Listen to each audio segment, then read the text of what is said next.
According to that report issued by the CIA, there will be, by the year 2015, an enormous increase in the demand for oil and natural gas.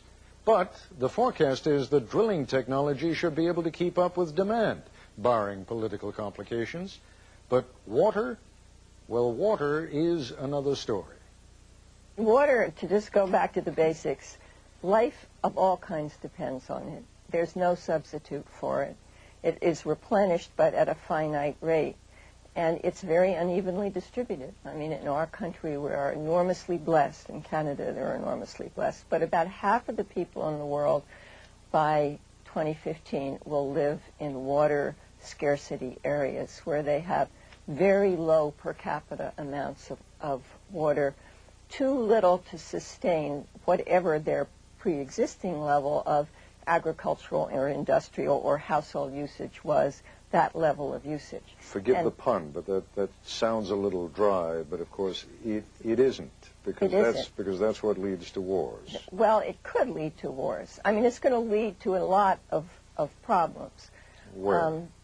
For those societies, and they're very important societies. I mean, for example, Iraq, Turkey, Syria. Middle East, North Africa, much of northern China, much of northern India and Pakistan and adjacent parts of Central Asia. Mexico is increasingly dry. I mean, these are important countries to us, whether or not they are conflictual. And as economic growth improves because of population growth, because of urbanization, the problem just gets worse. I was looking at one of your charts, and I must say one of the things that struck me is after 50 years of the United States being in the green, which meant above average water supply, you're projecting that by the year 2015, we suddenly turn yellow. Parts of our country, of course, are very water scarce. All the results of population growth and economic growth bear on intense use of water, and that's not going to change in this period. And over the next 15 years, there's really not much of a way to roll it back. I mean, there's some things you can do about it, but there's not a lot you can do about it. I mean, one of the ways to conserve, of course, is to control population, and that is not going to happen in the Middle East. So the competition for water is clearly going to grow, and it is already in a region where the potential for conflict over water is higher than anywhere else in the world.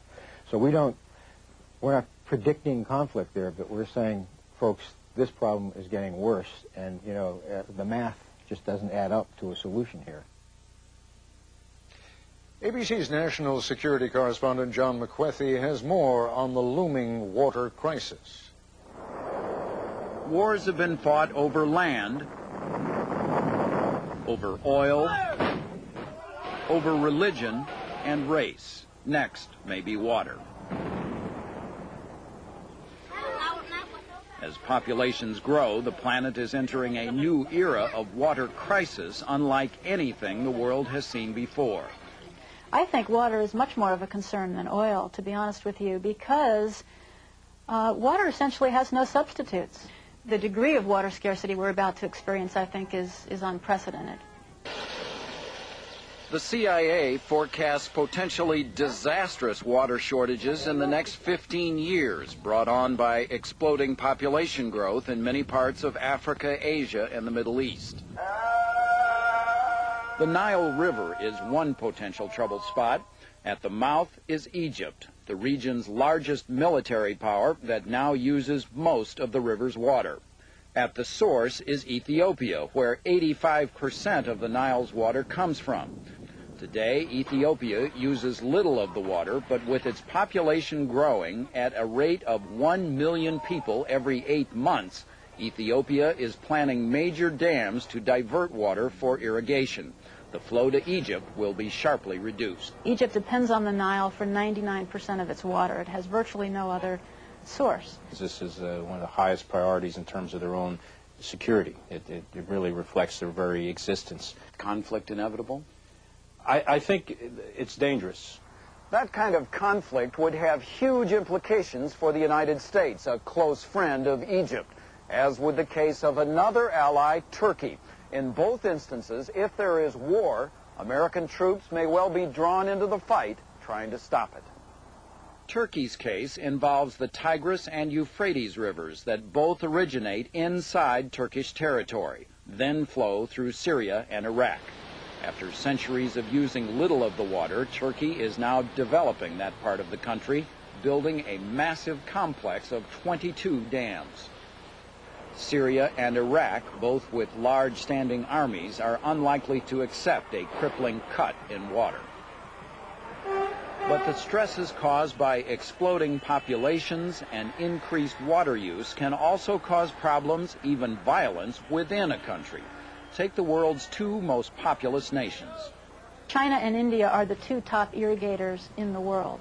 Most of the major irrigated areas in both of those countries today are in situations where their water use is not sustainable. Famine and food riots could threaten a government's stability.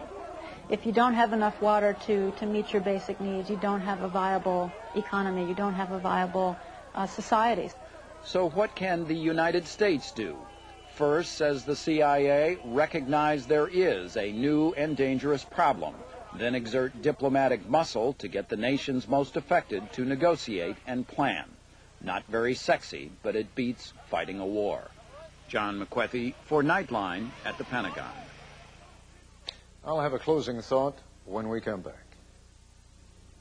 The only prediction that we can ever make with any certainty as one president assumes power from another is that no man assuming the office ever knows from which quarter his first crisis will come. The best efforts of the intelligence community are inevitably inadequate in that respect. But in this age of jet travel, instant communication, and fearsome weapons, overpopulation, regional scarcities, and diseases in the remotest corners of the world all have the capacity to become our problems. We can only try to understand and to be prepared. That's our report for tonight. I'm Ted Koppel in Washington. For all of us here at ABC News, good night.